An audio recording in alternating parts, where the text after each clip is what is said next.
Ciao, ciao, bonjour à tous. Je suis le frère Régis Ngoudié, religieux paulinien de la région Congo en Afrique. Et j'aimerais faire un petit témoignage à l'occasion du centenaire des sœurs disciples du Divin Maître. Alors, que puis-je dire des sœurs disciples du Divin Maître? Parce que ce sont les sœurs qui nous aident tellement. Moi, je connais les sœurs disciples du Divin Maître avant même d'intégrer la famille paulinienne. J'étais encore aspirant et sacristain dans ma paroisse. Et à chaque fois qu'on avait besoin d'objets liturgiques, des hosties, des ornements des prêtres, j'étais envoyé à la 5e rue pour acheter tous ces éléments, tous ces objets-là. Et petit à petit, je me suis familiarisé sans trop connaître la vocation, la mission des sœurs disciples. Mais elles étaient vraiment présentes, vraiment présentes. On les voyait lorsqu'il y avait des grandes messes au niveau de l'archidiocèse. Elles étaient à côté pour assurer la sacristie, assurer les ornements des prêtres et tous les restes. On voyait, il y avait quand même une certaine différence entre leur habillement et l'habillement des sœurs diocésaines. Mais il y avait quand même quelques sœurs qui étaient vraiment plus proches de l'autel, de la sacristie, pour aider à ce que les célébrations, les grandes célébrations se déroulent en bonne et due forme. Voilà, et après mon admission chez les Pauliniens en 2016, c'est alors que j'ai compris que les sœurs disciples faisaient partie de la grande et admirable famille paulinienne. Et c'est alors que je découvrirai encore davantage leur mission, qui n'est non seulement un travail de sacristie, mais je découvre encore cette mission de la prière. Et je comprends encore en profondeur leur apostolat. Parce que les sœurs disciples passent toute leur journée dans l'activité de l'atelier, mais aussi dans la contemplation, dans l'adoration du Saint-Sacrement.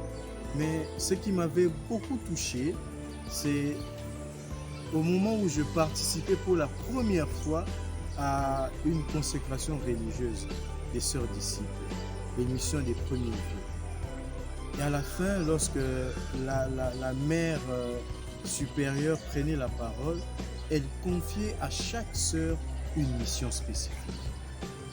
Et la particularité de cette mission, c'était prier pour. Et là, on voyait prier pour les jeunes prêtres, prier pour les vocations, prier pour les vieux prêtres.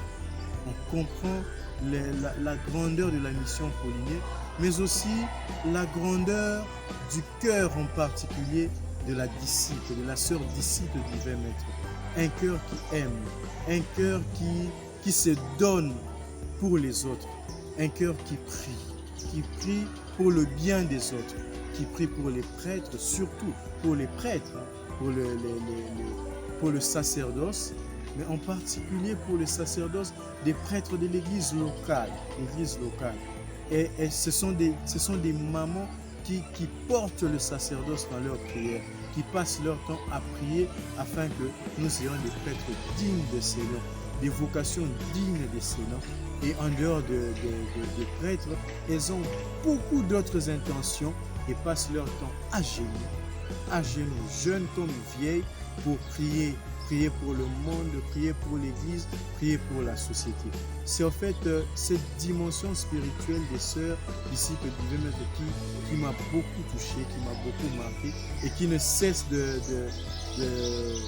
me toucher, qui ne cesse de me rendre heureux, parce que déjà comme paulinien, je sais que lorsque je traverse des moments difficiles, lorsque je rencontre des obstacles, des difficultés liées à ma vocation, à mon cheminement, mais liées aussi à d'autres choses, je sais qu'il y a quelque part une sœur qui dans son cœur me porte, me soutient et prie pour moi. Mais en dehors de ça, nous savons que les sœurs, on dit non, ce sont les sœurs liturgistes. Elles sont là aussi, qui collaborent avec la pastorale, la commission des liturgies au niveau de l'archidiocèse, qui dispense des récollections, des formations ça et là, pour former les acteurs liturgiques. surtout au niveau de l'archidiocèse, former les formateurs, former les agents pastoraux, les agents qui œuvrent dans la commission liturgique. Alors, c'est centenaire et c'est une fête pour nous tous. Une fête parce qu'elles sont toujours là à côté de nous. Il suffit juste d'aller, de visiter le centre Rabouni, je crois, le centre Rabouni à la 5e rue, pour voir le nombre de personnes qui y vont pour trouver des manuels de prière, pour trouver des objets de prière et tout, des objets que l'on fait de sacramentaux. Et c'est une joie, c'est une fête pour nous, non seulement comme Pauliniens, mais c'est une fête pour nous comme membres de l'église locale. Nous fêtons ensemble avec les sœurs et c'est une grande joie. Nous aussi, nous continuons à prier pour ces sœurs afin que de leur part aussi, que leur mission continue à être fructueuse. Je vous remercie et je souhaite bonne fête, un bon centenaire aux pieuses sœurs disciples du divin Maître. Ciao.